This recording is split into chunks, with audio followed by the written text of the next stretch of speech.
Hi friends, welcome back to another episode of Comedy Kitchen. If you want to eat healthier, laugh harder, and live better, you have found the right channel. So I've been posting a lot on social media lately, trying to ask some questions to figure out what you guys want to learn, what's holding you back from eating the way you want to eat, and how I can help you guys live better lives through food. And I've gotten a lot of great responses, and today I want to talk about one of these issues that seems to be coming up that I think a lot of us can relate to. What's challenging sometimes about eating healthy, eating a lot of plants, is you buy a bunch of produce and by the end of the week, it goes bad before you get a chance to use it. Now, with the right stuff in your pantry, you might be able to not necessarily buy so much produce and still have a few healthy things to make your meals out of that won't go bad before you get a chance to use them. So today I've got 5 pantry staples to keep stocked in your house for healthy meals in a pinch. I've also got a bunch of links to recipes down below to give you guys a little bit of inspiration and to show you some examples of ways you can use all of these healthy, delicious ingredients. So with that said, let's get started. Number 1, canned tomatoes. Tomatoes are a base ingredient for cuisines around the world. Mexican, Italian, Ethiopian, Mexican. It's always smart to keep some canned tomatoes around because chances are they're gonna complement whatever ingredients that you already have on hand, and it's gonna make it easier to throw together a complete meal. However, as a side note, tomatoes are not actually good at getting out skunk smell. That one is just a myth.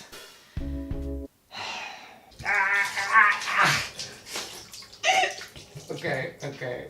San Marzano tomatoes are generally recognized to be sort of the highest quality canned tomatoes, especially when it comes to Italian cooking and things like pasta sauce. For me personally, I just look for the cheapest organic tomato. The requirements to call something organic are very strict, and I find comfort in that, so I assume that something organic is probably of decently good quality.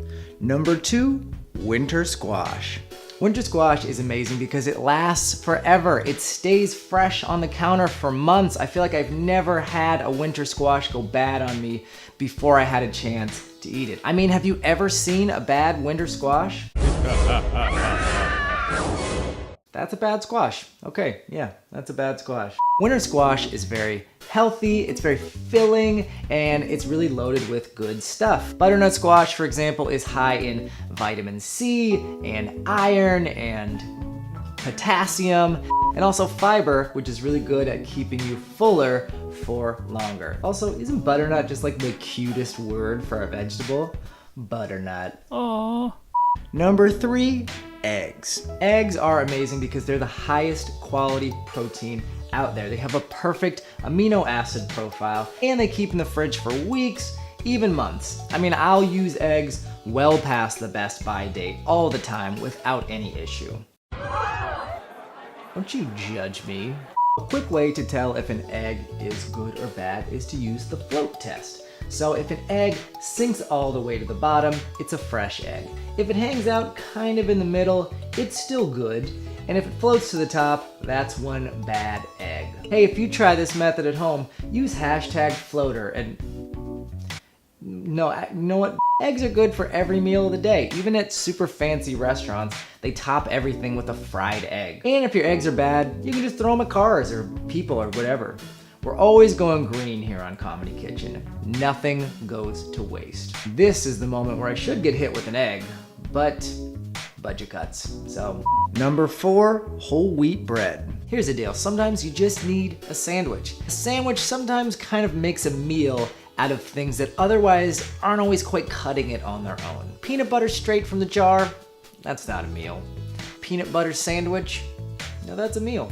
Now I know we're all cutting carbs these days and demonizing bread and blaming gluten for global warming and sleeping with your wife. There's nothing unhealthy about bread in moderation, especially a nice whole wheat loaf packed with seeds and all kinds of other good stuff. It's got a lot of fiber and protein and other nutrients in there that are really good for you. Now you're probably thinking to yourself, Ben, bread is a perishable item. It gets stale, it gets moldy, it goes bad 5 days after I get it home from the grocery store, you fucking idiot.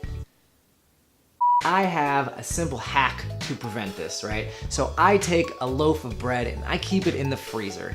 Bread is always better toasted anyways, and you can take a slice of bread and put it straight in the toaster from the freezer, and it's gonna be like fresh bread. That way that bread is always there when you need it, but you don't have to force yourself to eat a whole loaf of bread in a week before it goes bad. You can have your bread and eat it too. I don't know if that really... Number 5, legumes. Beans, lentils, split peas, these are all awesome things to keep around your house because they're very filling, they're very high in stuff like fiber and protein. Protein, everybody wants more protein. I would date protein if she'd give me a shot, quite honestly. Even though I prefer to do things fresh and sort of from scratch whenever I can, I still use canned beans all the time. It's just a really easy thing to keep around. And lentils are really awesome because they only take like 15 minutes to cook from fresh. There's a lot of different types of lentils. Some are very creamy, like red lentils. I like to use French green lentils because they're known for holding their integrity even with a lot of cooking. Meaning you can mess up your recipe and you can abuse the shit out of those lentils and they are still gonna hold up just fine. Might I suggest getting out all your anger over those failed dreams and broken marriages onto those French green lentils. You know they can handle it. Bonus round, beer. It's like a liquid meal. When worst comes to worst, you can always drink down those calories and drink away your problems. Hey, as I mentioned earlier, I've got links down below to all kinds of recipes using all this healthy, delicious stuff. And if you've got tips for preventing food waste or foods that you like to keep around for healthy meals made easy, leave it in the comments, and I will see you guys right back here next Thursday on another episode of Comedy Kitchen.